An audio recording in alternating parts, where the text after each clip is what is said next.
नमस्कार, मैं रवीश कुमार। तो आप देख रहे हैं बजट पर हमारी त्वरित टिप्पणी। अमृत पीढ़ी से पूछ लीजिए कि रोजगार की क्या हालत है। जिस देश के युवाओं को ईमानदार परीक्षा व्यवस्था ना मिलती हो, उसे अमृत पीढ़ी कहना अमृत का ही अपमान है। धर्म की राजनीति में फंसे युवाओं को पता ही नहीं चलेगा कि अमृत पीढ़ी कहकर उनका अपमान किया गया है। आर्थिक सर्वे में दावा किया गया है कि 2018-19 में बेरोजगारी की दर 5.8% थी, जो 20-21 में 4.2% हो गई। आंकड़ा 2 साल पुराना है। इसकी तुलना 2018-19 के बेरोजगारी के आंकड़ों से की जाती है। सर्वे में 21-22 या 22-23 के लिए बेरोजगारी दर का कोई डेटा नहीं दिया गया है। कम से कम आर्थिक सर्वे में ताजा आंकड़े दिए जा सकते थे। इस समय के आंकड़े तो ऐसा नहीं कहते कि रोजगार बढ़ रहा है, बेरोजगारी घट रही है। CMIE centre for monitoring Indian economy का डेटा है कि जनवरी में बेरोजगारी की दर 7.1% रही। 2 साल पहले का आंकड़ा देकर बताया जाता है कि बेरोजगारी घटी है। यह है अमृत काल की अमृत पीढ़ी का हाल और उसका अस्तित्व। बजट में 7 प्राथमिकताएं बताई गई हैं। इसमें से एक प्राथमिकता नंबर 6 है, जो युवाओं को समर्पित है। इस बजट में प्रधानमंत्री कौशल विकास योजना 4.0 लॉन्च की गई है। ओ 3 साल के भीतर लाखों युवाओं को coding, artificial intelligence, robotics, IoT, 3D printing, drones और सॉफ्ट स्किल्स में ट्रेनिंग दी जाएगी। 2015 में स्किल इंडिया लॉन्च की गई थी। 7 साल बाद इससे कितने युवाओं को ट्रेनिंग मिली है और इसके बाद जो रोजगार मिला है वो कैसा है, कितनी सैलरी का रोजगार है, हम नहीं जानते हैं। अगर यह योजना सफल है तब फिर हमारे युवाओं की कमाई 10,000 से कम या 25,000 से कम क्यों है? राज्यों में 30 नए इंटरनेशनल स्किल सेंटर बनाने की बात हुई है, ताकि बाहर के देशों में जो अवसर हैं उसका लाभ हमारे युवा उठा सकें। लेकिन इस योजना के पुराने संस्करण का क्या हुआ? सबसे पहले 2017 के बजट में अरुण जेटली ने 100 इंडिया इंटरनेशनल स्किल सेंटर खोलने की बात की थी। याद आया आपको? अरुण जेटली ने 2017 में 100 इंडिया इंटरनेशनल स्किल सेंटर खोलने की बात की थी। 2017 अगस्त में ही बताया गया था कि 14 सेंटर खुल भी चुके हैं और इस बजट में कहा गया है कि 30 खुलने वाले हैं। लेकिन अब आप पिछले साल 16 अप्रैल 2022 की PIB की प्रेस रिलीज देखिए। PIB सरकारी विभाग है, इसके जरिए सरकार अपनी सूचना जनता को देती है। प्रेस रिलीज में कहा गया है कि केंद्रीय मंत्री धर्मेंद्र प्रधान ने भुवनेश्वर में भारत का पहला skill India international centre launch किया है।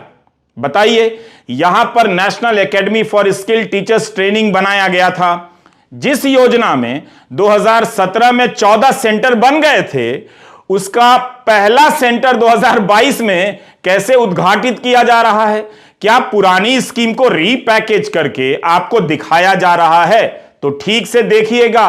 प्रेस रिलीज में दावा किया गया है कि ओडिशा के 75 लाख युवाओं को स्किल ट्रेनिंग के दायरे में लाया जाएगा।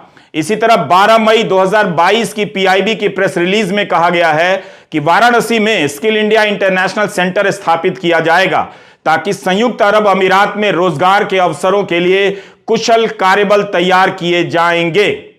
इस हिस्से को आप YouTube में दोबारा से जाकर सुनिएगा, तब आपको झोल समझ में आएगा। क्या आप जानते हैं कि यह सेंटर बना है या नहीं बना है? बना तो इसके तहत कितने युवाओं को स्किल की ट्रेनिंग दी गई है और कितनों को यहां से ट्रेनिंग लेने के बाद, मैं बनारस वाले सेंटर की बात कर रहा हूं, संयुक्त अरब अमीरात में काम मिला है। तो भुवनेश्वर के स्किल सेंटर का आखिर होता क्या है? अप्रैल 2022 में आप स्किल इंटरनेशनल सेंटर बनाते हैं भुवनेश्वर में। अब 19 दिसंबर 2022 को भाजपा की भुवनेश्वर से सांसद अपराजिता सारंगी के सवाल के जवाब में केंद्रीय मंत्री राजीव चंद्रशेखर का लोकसभा में जवाब देखिए। उनके सवाल के जवाब में, अपराजिता सारंगी के सवाल के जवाब में मंत्री का जवाब देखिए। सेंटर में नामांकन का आंकड़ा मांगा गया तो मंत्री जी कहते हैं कि अभी तक केंद्र में छात्रों का नामांकन शुरू नहीं हुआ है। क्या आपको यह बताया जाता है?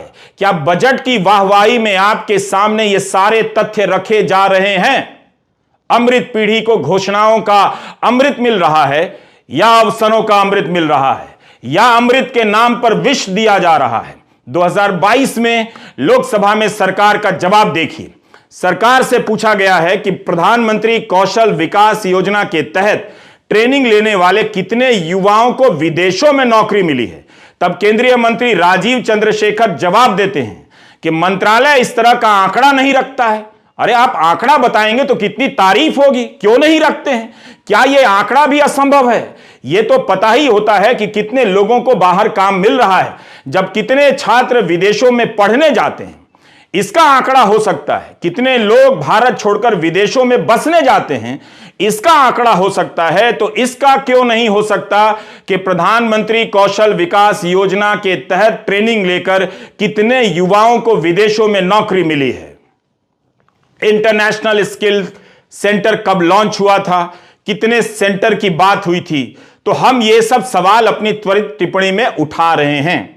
हम अमृत पीढ़ी के नाम पर बहुत ज्यादा गदगद नहीं हैं।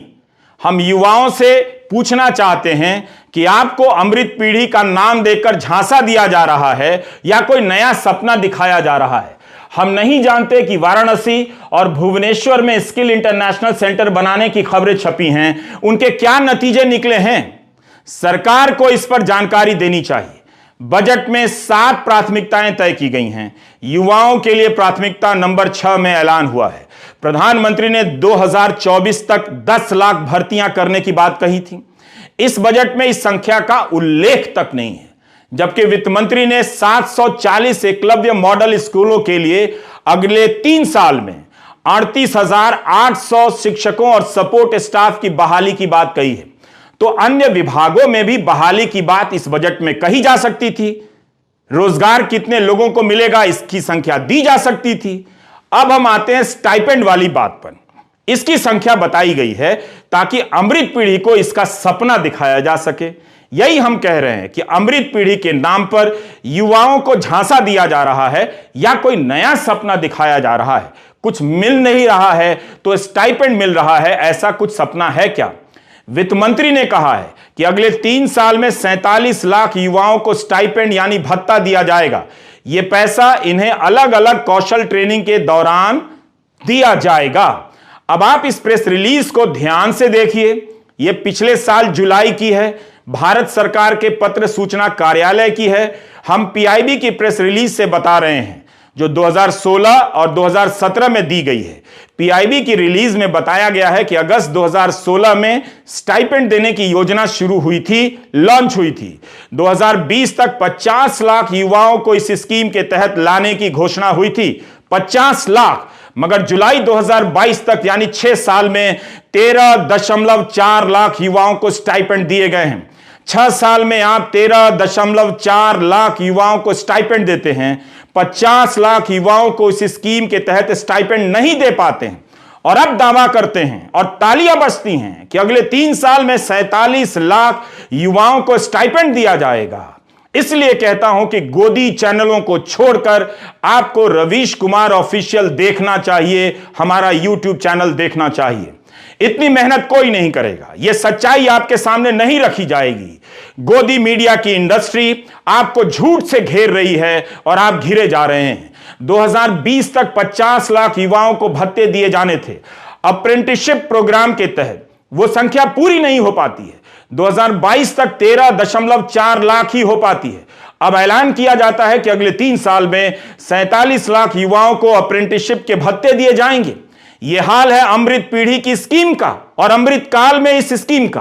क्या मोदी सरकार 2024 के चुनाव में युवाओं के बीच रोजगार के आंकड़े की जगह स्टाइपेंड यानी भत्ता देने के आंकड़ों को लेकर जाना चाहती है? जिन्हें रोजगार चाहिए उन्हें ट्रेनिंग और भत्ते के नाम पर टहलाया जा रहा है। कौन नहीं जानता है कि इस देश में नौकरी की हालत खराब है। ज्यादातर नौकरियां कम पैसे की हैं, सरकारी भर्तियां कम होती जा रही हैं। क्या इस वजह से स्टाइपेंड का फॉर्मूला निकाला गया है? आप देख रहे हैं बजट पर हमारी त्वरित टिप्पणी पार्ट 1। और भी टिप्पणियां आएंगी। नमस्कार, मैं रवीश कुमार।